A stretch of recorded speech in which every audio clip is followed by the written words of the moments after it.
Deuxième partie, critique info. Mesdames, mesdemoiselles et messieurs, le potentiel ensemble attend formellement la main tendue du cash. Lors de son discours d'investiture, le président de la République avait vu juste en lançant un appel à tous les Congolais de s'associer à lui pour l'intérêt général de la nation. La République démocratique du Congo que nous formons ne sera pas un Congo de la division, de la haine ou du tribalisme. Nous voulons construire un Congo fort dans sa diversité culturelle et son attachement à la mère patrie. Un Congo tourné vers son développement dans la paix et la sécurité. Un Congo pour tous. Un Congo pour tous dans lequel chacun mérite sa place, avait-il déclaré. Et ça, ce sont des déclarations fortes et bien. Mais ces déclarations ne peuvent avoir de l'ancrage que si ces déclarations sont soutenues par des valeurs que lui-même, le président, incarne et que le peuple lui-même incarne. Bande kotokoboya otolingi toboya. Mais mboka na biso Congo et ko se développa ka te soki bomoto ezate. Biso toza mboka oyo bomoto tobo sani. Toza mboka oyo bomoto toza nango te. Nous avons refusé la bomotologie. Tobo yango. Nous n'existons pas comme des hommes. Nous existons comme des hommes, je vais dire, accidentés. Ou je vais dire, tout le monde, accidentellement, on est né. On est comme des accidents. Mais nous ne sommes pas comme des hommes qui réfléchissent, qui pensent à l'État. Lorsque les débats politiques est séquestré, supplanté les débats de construction, les débats de société, les débats sur les valeurs, l'État n'existe plus. Non, mais la nation n'existe plus. Ici, nous devons parler de la responsabilité d'abord de ceux qui gèrent et de ceux qui gouvernent. Parce que c'est là qu'il faut interpeller le nouveau président. C'est là qu'il faut l'interpeller pour lui dire, vous portez sur vos épaules les espoirs de près de 80 millions d'habitants qui vivent au Congo, de près de 12 millions d'habitants qui sont à l'étranger et qui ont des familles au Congo. Notre sort est lié. C'est comme notre constitution le dit. Vous savez, mes frères, parmi ma constitution, Yabamboka, la nôtre est une constitution de revendication.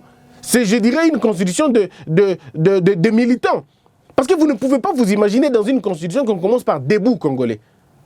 Debout congolais. Parce qu'on est même le père Boka, le concepteur de la constitution, et M. Lutumba, savait qu'il fallait interpeller ce peuple qui dormait encore. Nous dormons, le peuple congolais. Pendant que nous dormons, les autres peuples se construisent.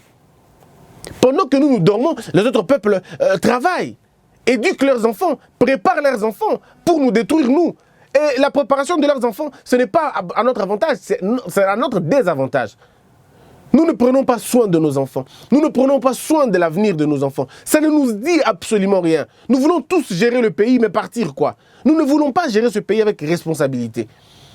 Et vous allez voir tous les partis politiques, tous les Français qu'on parle généralement, et l'anglais même qu'on parle, c'est généralement des choses qu'on veut justement pour conquérir le pays. Et quand je lis certains commentaires de mes amis, je comprends la mentalité de mes frères. Christian, tu parles seulement comme ça, toi aussi quand tu seras au pouvoir, tu feras la même chose. Mais je dois vous dire aujourd'hui, on n'est pas né de la même manière. On n'est pas né de la même manière. Tout le monde ne fléchit pas devant le bal. Tout le monde ne fléchit pas devant la corruption. Tout le monde ne fléchit pas devant la corruption et devant le mensonge. Non. Non.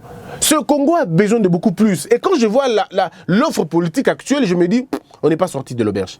Quand je vois la nature de nos journalistes, je me dis, mais en tout cas, on a un grand travail à faire.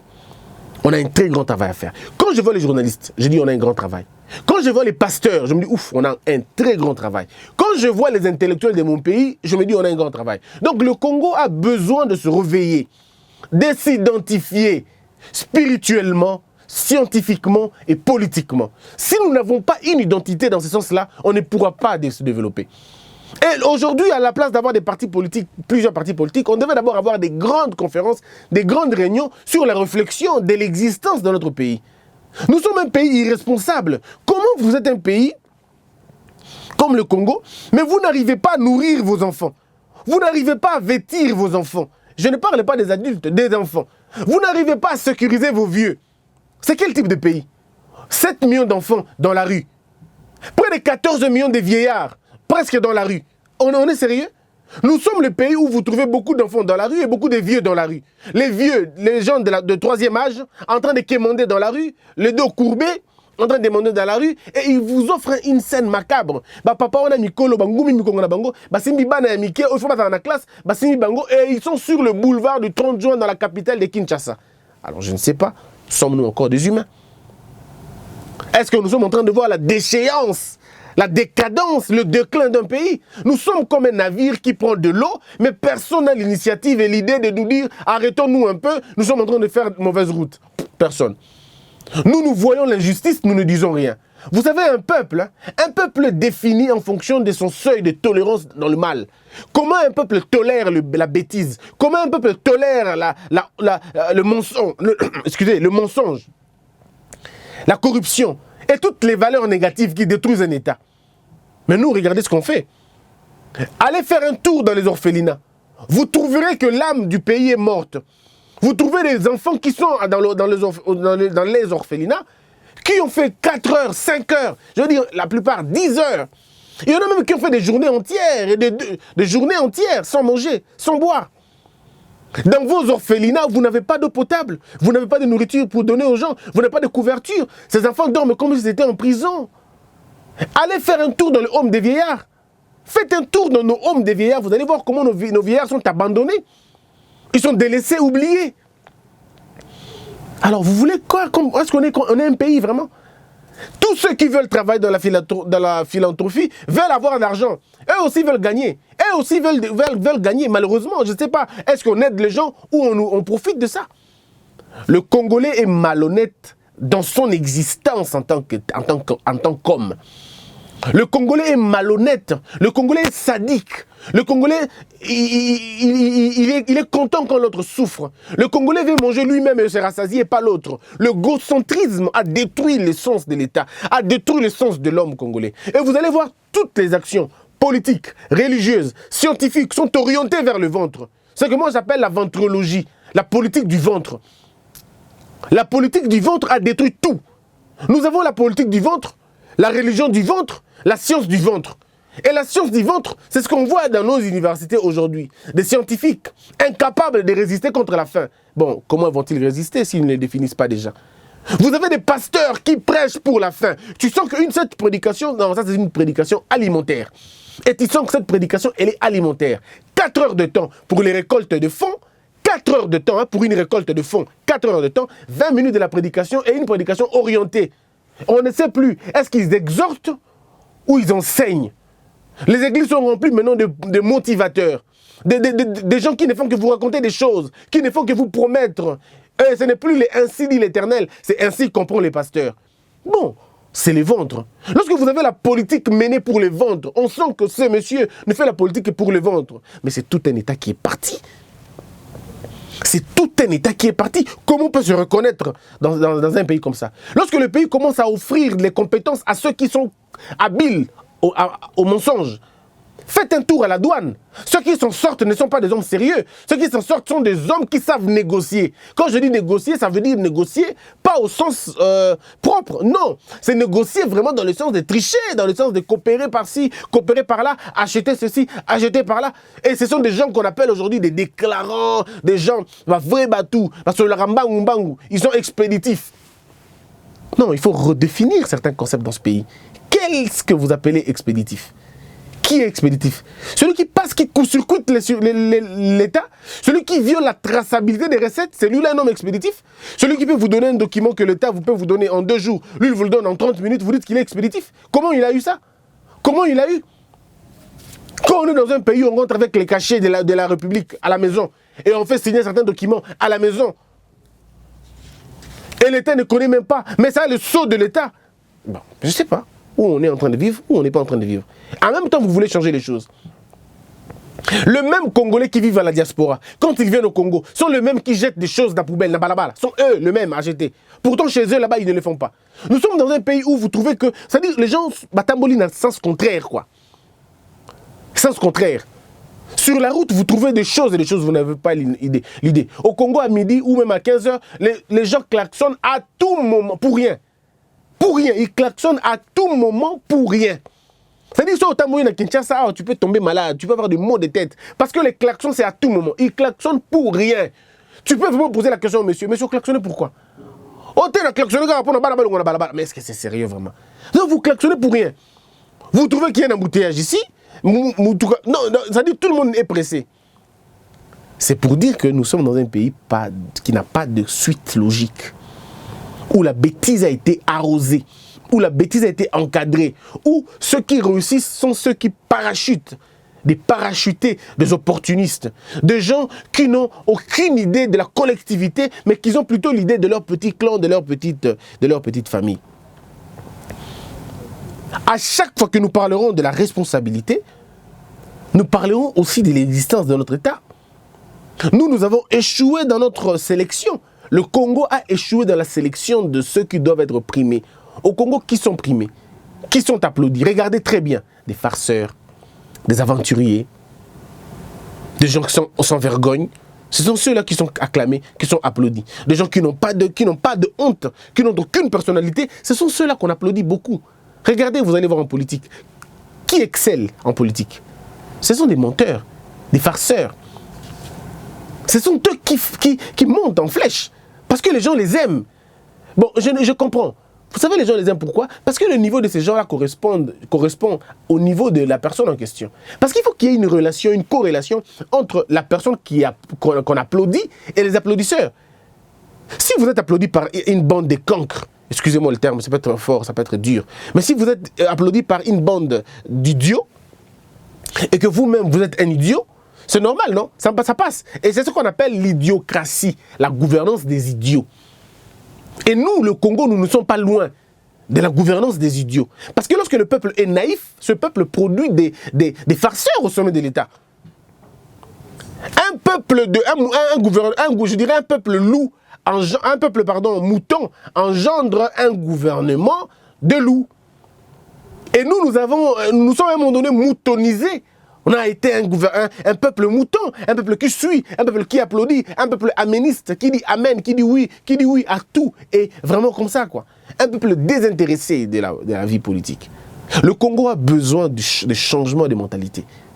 Ça me faisait rire lorsque l'ancien président disait « Je n'ai pas réussi à transformer l'homme ». Non, mais monsieur le président, on ne transforme pas l'homme par des paroles. Non, pas des paroles libres. Non, on transforme l'homme par des structures. Vous devriez avoir la structure. Quand vous êtes arrivé au pouvoir, vous avez trouvé des jeunes. Comme Félix maintenant est arrivé au pouvoir, il a trouvé des jeunes, de nouveaux-nés. Mais ces hommes-là deviendront demain des gens. Ils doivent avoir accès à l'éducation et avoir accès à l'enseignement. Mais quand ils n'ont, parce que c'est à l'école qu'on forme l'homme. C'est dans les structures d'éducation qu'on forme l'homme. Mais si vos structures sont détruites, que voulez-vous avoir demain?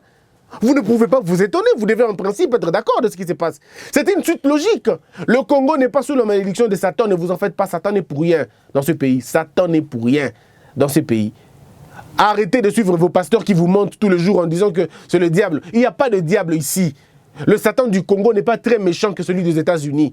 Et le Satan des États-Unis n'est pas très clément qu'ici. Vous savez, on a comme l'impression que le Jésus que le Congolais prie est un Jésus très méchant, vraiment blanc, quoi. Hein, très méchant, il n'aime pas les Congolais, mais c'est un Jésus bien pour les Américains ou pour les Français. Non, le pays s'élève par des valeurs, par le travail, par la conscientisation et surtout la mentalité.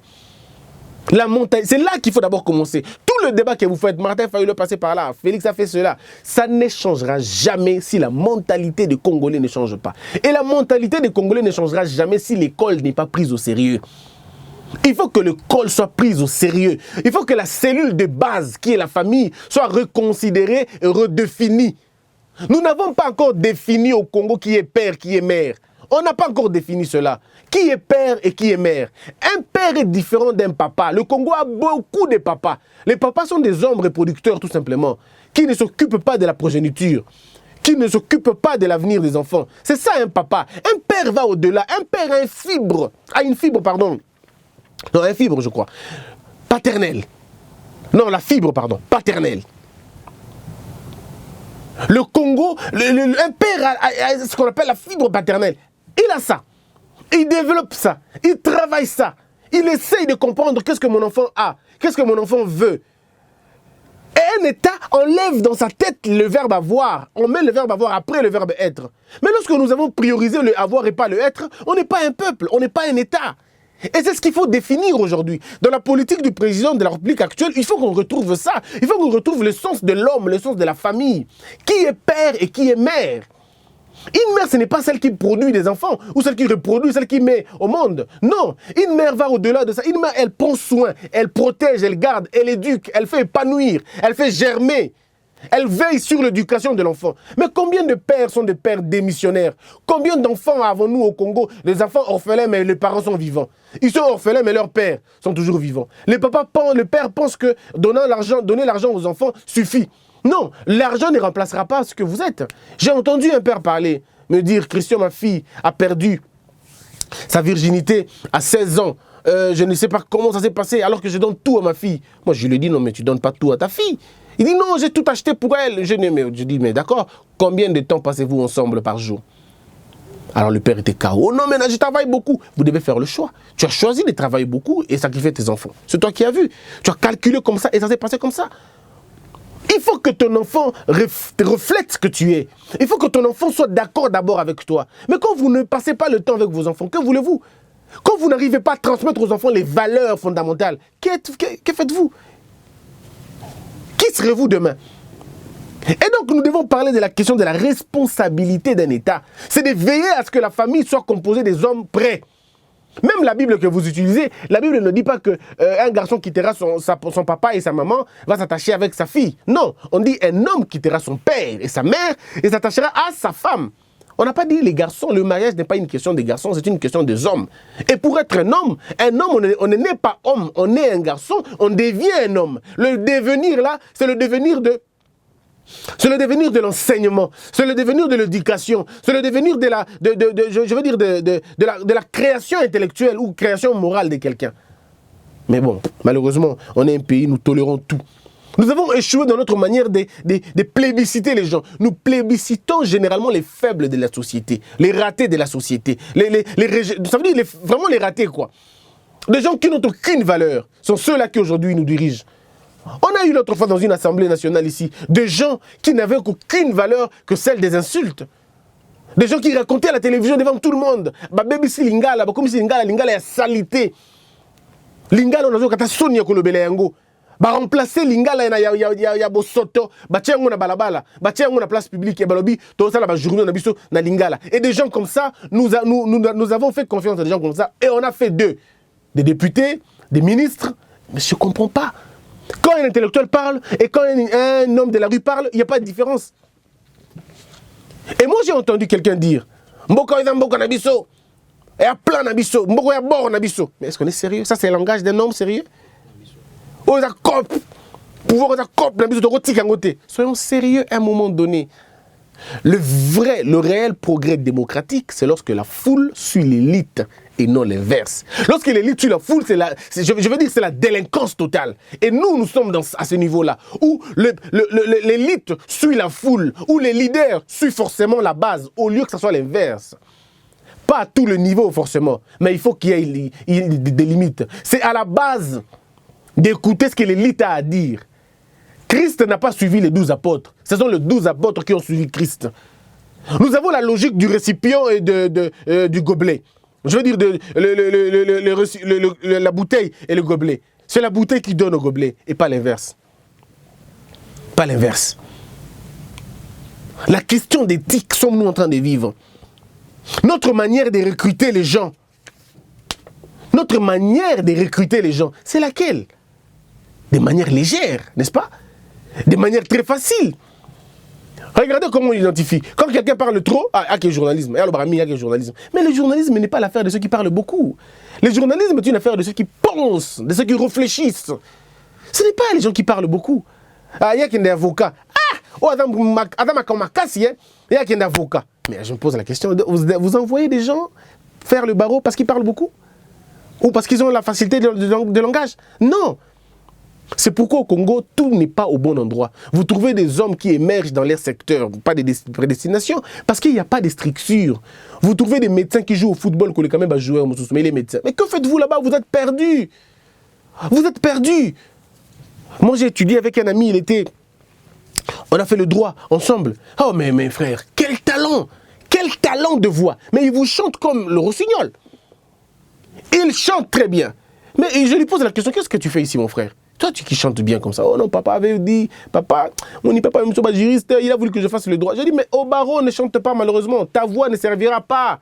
Là-bas, là-bas, ce sont les lois que tu dois comprendre, les interprétations que tu dois maîtriser. Mais tu vas mourir là-bas. Et du coup, le droit deviendra un cimetière pour toi.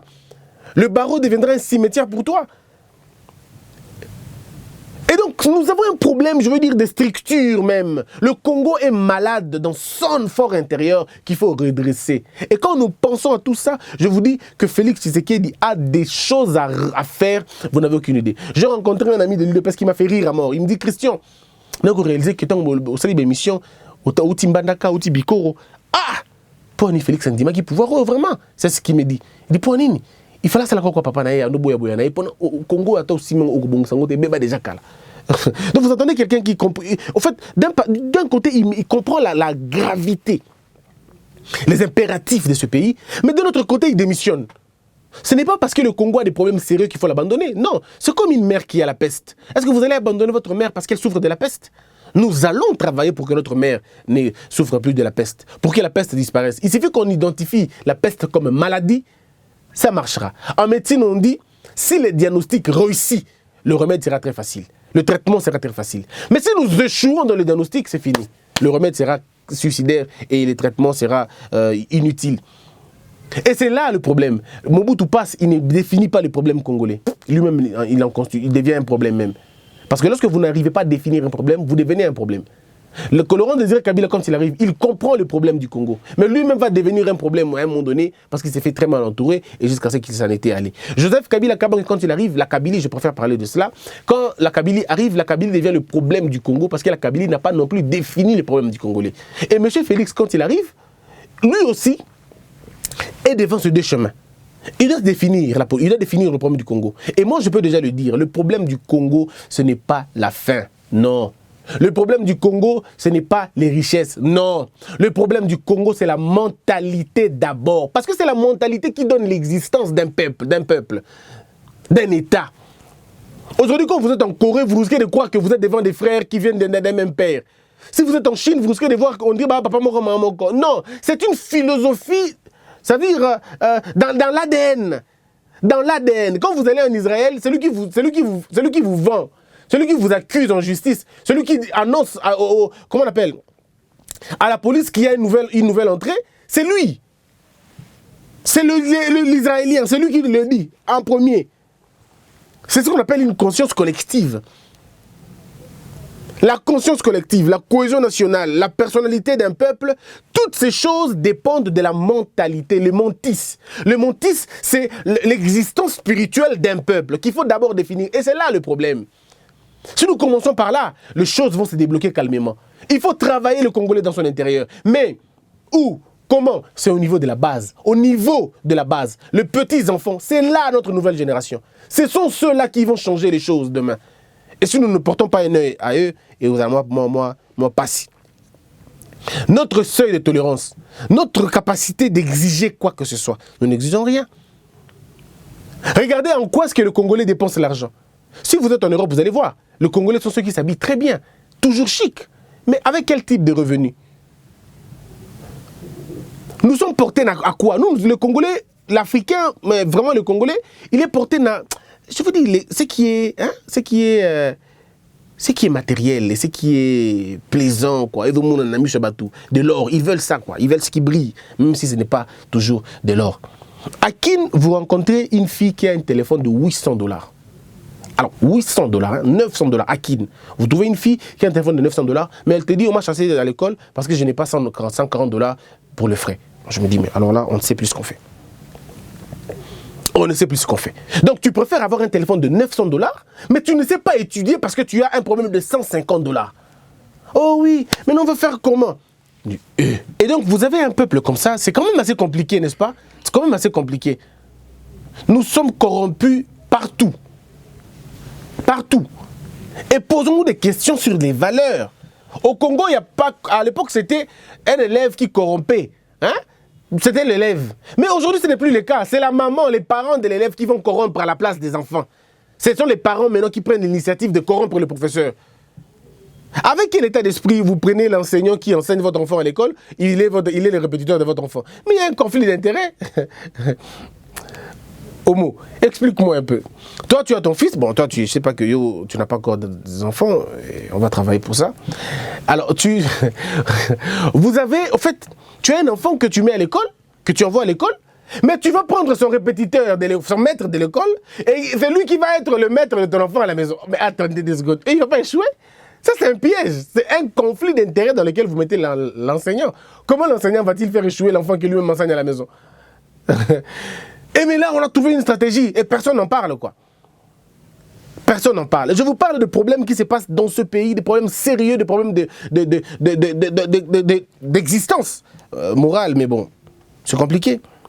Regardez le Congo, comment il est. Bogota Lara Abinomoko. Vous trouvez un monsieur comme Jean Goubal qui vous chante des très belles chansons, des très beaux titres d'éveil de conscience. Mais regardez le taux de ceux qui le suivent. Un petit taux. Mais regardez ceux qui chantent les chansons idiotes, hein, je dis perverses. Regardez la foule qu'il y a là-bas. On a compris tout de suite que le problème, c'est au niveau de la foule, les gens. Mais ces problèmes-là peuvent s'arrêter si Félix Tshisekedi, comme président, comprend la mesure de la question.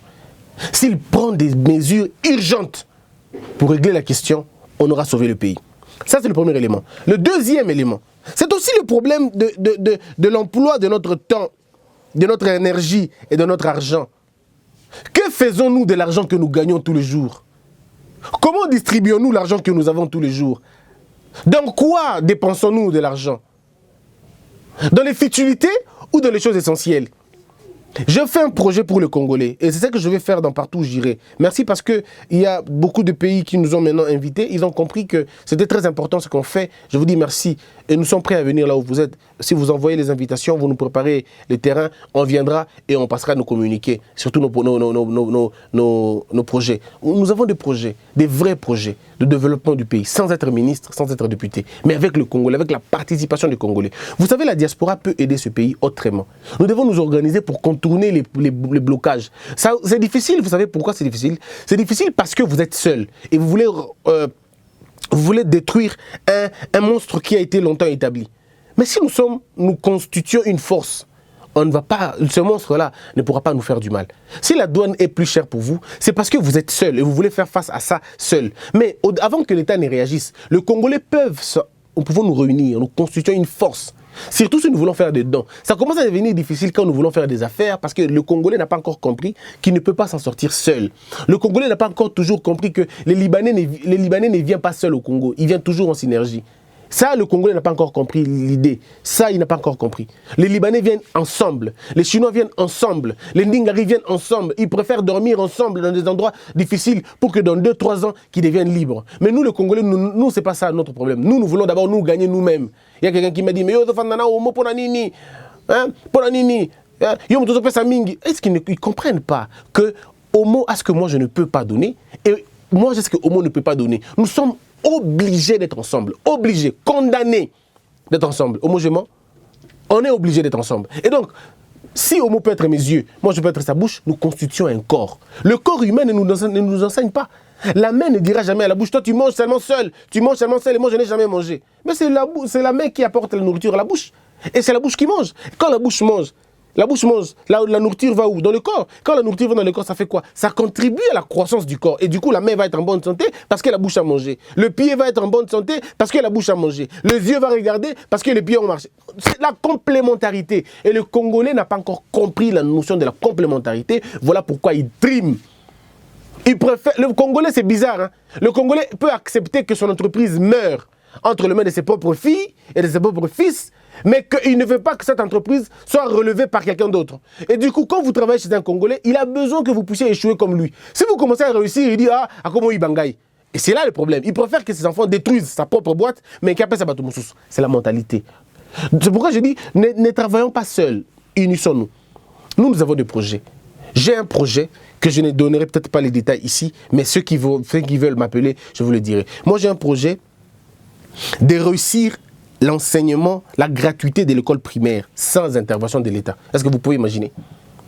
La gratuité de l'école primaire sans avoir le fonds de l'État. Je n'ai pas le niveau, la possibilité au salon na secondaire, mais j'ai un projet expérimental. Et je le dis déjà, c'est un projet qui n'est pas... Non, c'est écrit. C'est un projet écrit. Si vous m'appelez, on discutera. Mais pas pour vous raconter l'histoire, mais pour que vous puissiez participer. Ça veut dire les écoles primaires. Et ce ne sont pas des écoles qu'on a déjà, non, des écoles à construire. C'est dans le projet. Vous allez me dire, mais comment vous allez faire? C'est très facile à le faire, il n'y a que question d'idée. Quand les autres pensent s'enivrer, aller dans le bois de nuit, nous autres, nous travaillons aussi. On essaie de réfléchir sur comment on va faire pour travailler les choses. Quand les autres ne réfléchissent que sur les tailles des femmes, nous réfléchissons aussi sur les documents. Comment faire pour sauver ce pays? Et c'est là le plus grand problème aujourd'hui. J'ai ces documents-là. Ce document-là. L'école primaire gratuite. Et cette école primaire paye ses enseignants. Oui, paye ses enseignants. Cette école primaire a à côté un internat. Chaque école a un internat. Et l'école est gratuite. Et il y a la cantine à l'intérieur. Les gens mangent, les élèves mangent. Les élèves restent à l'internat et vivent là-bas. C'est un projet.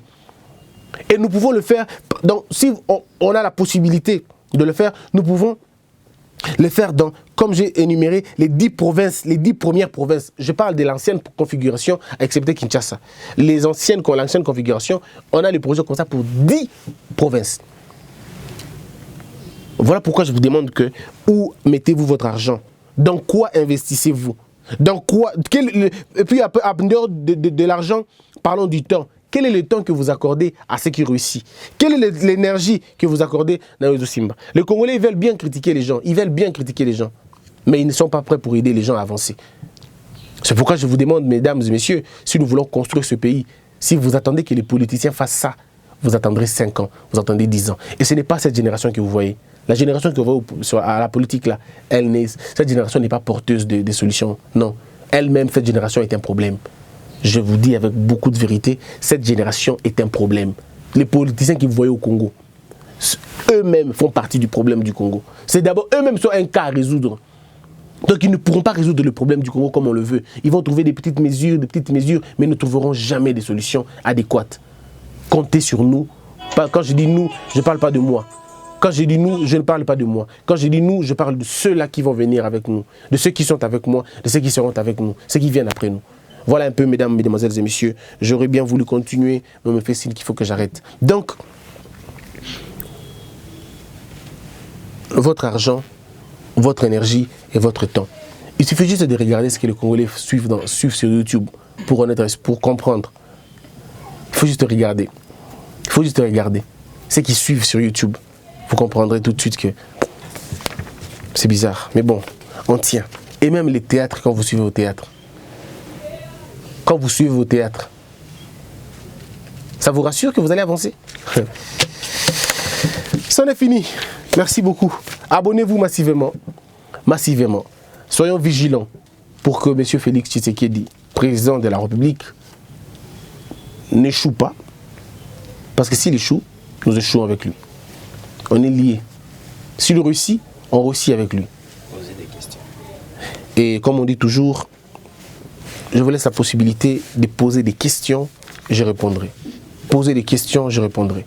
Je vais te donner les numéros pour rien. Enfin, le numéro est affiché sur le bas de l'écran. Mon nom aussi. Homo Fortus, c'est lui qui était de l'autre côté de la réalisation. Rémi Maïkandi à la supervision. Merci d'être nombreux. Abonnez-vous encore davantage. Partagez la vidéo. Comme quelqu'un m'a envoyé la vidéo aujourd'hui. Au Kivu, il m'a envoyé la vidéo. Il m'a dit que ça fait le buzz là-bas. Malheureusement, certains ont pris ça dans un mauvais contexte. D'autres ont pris dans le bon contexte. Bon, ce qui est vrai, c'est que la fin va justifier les moyens. Que la peur quitte nos esprits et que Dieu bénisse les RDC.